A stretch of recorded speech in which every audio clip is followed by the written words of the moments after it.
A dusty journal discovered in an old wooden chest changes everything for Jack Reynolds. His late grandfather, a quiet man who rarely spoke of the past, left behind pages filled with cryptic symbols, hand-drawn maps, and strange Latin phrases. Jack realizes it's more than a diary. It's a treasure map leading to something buried deep in America's forgotten history. The journal hints at the Knights of the Golden Circle, a secret Confederate society that supposedly hid billions in stolen gold before the end of the Civil War. The first clue points toward Missouri's Mark Twain Caves, rumored to have been used by smugglers and soldiers alike. As Jack explores the dark tunnels, his flashlight flickers over an old carving of a circle and cross, the KGC emblem. Heart-pounding, he uncovers a rusted box containing a gold coin engraved with the Confederate motto Dio Vindus. Before he can celebrate, footsteps echo behind him. Someone else is there, watching, waiting. Jack races out of the cave, gripping the coin, as shadows follow him into the night. The treasure is real, but he's not the only one hunting it. Jack drives deep into the Ozark Mountains, where dense forests hide secrets older than memory. The journal's code leads him to a forgotten mining trail marked with symbols matching those in the margins of his grandfather's notes. Locals whisper about a cursed gold mine. Men who went searching never came back. Jack descends into a narrow shaft carved into the rock, his light bouncing off ancient timbers and walls marked with the letters K, G, C. Hours of crawling through dust lead him to a sealed tunnel. Using a crowbar, he pries it open and finds a skeleton slumped beside a rusted chest. Inside lies a KGC seal and a small parchment etched with coordinates. The air grows cold, the tunnel groans, rocks shift above him, and the ceiling collapses in a roar of dust and stone. Jack barely escapes, clutching the parchment that points to New Mexico. As he gasps for air under the starlit sky, he realizes this hunt is more dangerous than he imagined. Someone buried gold, but also death, in these hills. In New Mexico, the desert sun burns over endless mesas as Jack arrives in Lincoln County, a land filled with outlaw legends and Civil War ghosts. He meets Dr. Emma Cross, a historian who's spent years studying secret societies. She recognizes the coordinates from the parchment. They match the route used by Confederate gold smugglers escaping Union patrols. Together, they piece together a theory. The gold was moved west after Lincoln's assassination to fund underground movements. While exploring an abandoned homestead, they discover a letter sealed in wax, warning of a betrayal among the KGC ranks. The final line reads, "Follow the river of no return." That night, Emma's laptop is hacked, her files wiped clean, and strange messages appear. You're not alone.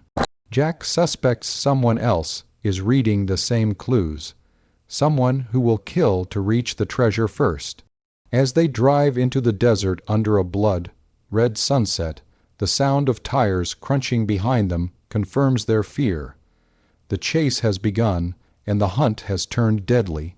The river of no return twists through Idaho's wilderness like a silver serpent, hiding more than just water beneath its depths. Jack and Emma hike for miles, guided by fragments of code and faded maps, until they find remnants of a 19th-century mining camp buried in forest soil. Deep within a collapsed tunnel, they uncover a chest bound with rusted iron bands. Hearts pounding, they break it open only to find stacks of Confederate bonds, worthless on their own yet priceless in history. But tucked beneath the papers lies a small, folded note, signed only with the letter G. The message hints that the real treasure was moved again before Union forces arrived. As they leave the site, the woods grow eerily silent. A faint metallic click echoes nearby, a gun being cocked. They freeze, realizing they're surrounded. Bullets tear through the trees as Jack and Emma dive for cover. They escape down river, soaked, bruised, but alive. The note's final line reads, "He who follows greed follows death." The warning is clear, yet they can't stop now. Somewhere, beyond the next clue, waits the truth and the gold that could rewrite history itself. Louisiana's Atchafalaya Basin stretches like a living maze of water and moss, its silence broken only by the hum of insects and distant splashes. Jack and Emma navigate the swamps by boat, following the burned map from Idaho, which hints at Confederate barges sunk to hide gold from Union forces. Locals tell tales of ghostly lights and lost souls guarding the treasure.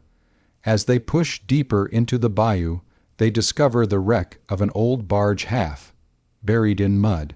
Beneath rotted planks glint bars stamped U.S. Mint, New Orleans. They lift one, heavy and real. But inside the same compartment lies something stranger. A torn journal page warning that only a partial map was left behind, the rest destroyed to keep the secret safe. That night, as fog rolls in, Jack spots a red light moving through the trees. Another boat is following them. Engines roar, shots fire, and the swamp explodes into chaos. They speed away into darkness, clutching the gold and the burned map that points to one final place, Kentucky. The pieces are coming together, and the past is closing in fast. Kentucky's green hills hide shadows older than the Civil War. Jack and Emma arrive in a quiet town where old banks stand beside abandoned rail tunnels. The map leads them to an underground chamber sealed behind stone. Inside, they find ledgers linking the hidden Confederate gold to early Federal Reserve transfers. It wasn't lost. It was absorbed, transformed into the foundation of America's modern banking wealth. But the discovery is too dangerous to expose. While Jack and Emma argue whether to reveal the truth, they realize they're being watched.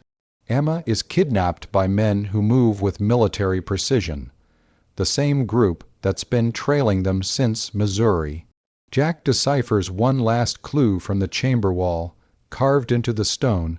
Only the Guardians know the key. His blood runs cold.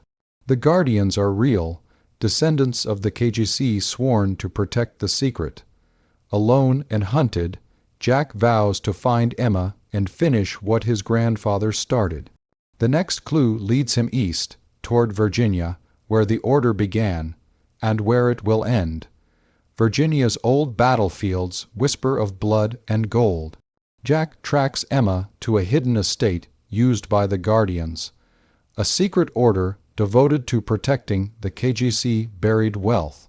Disguised, he infiltrates their midnight gathering, watching hooded figures recite oaths beneath torchlight.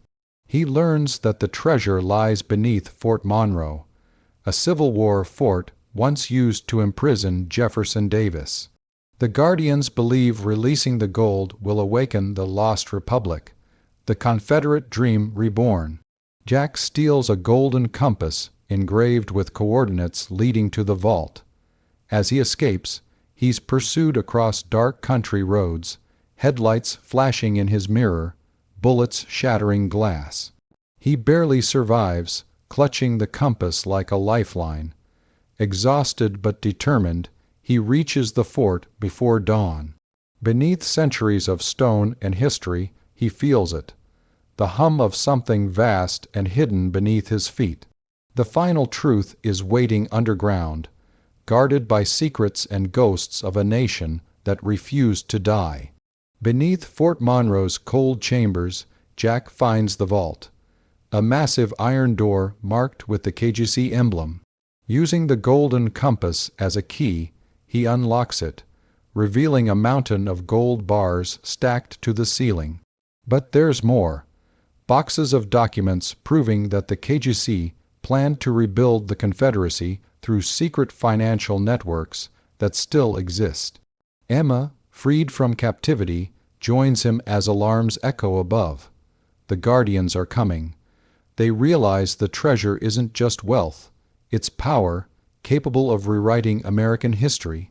Jack faces a choice: expose the truth and plunge the nation into chaos, or bury it forever. As gunfire erupts, he triggers the vault's collapse, sealing everything inside, including the legacy of greed and blood.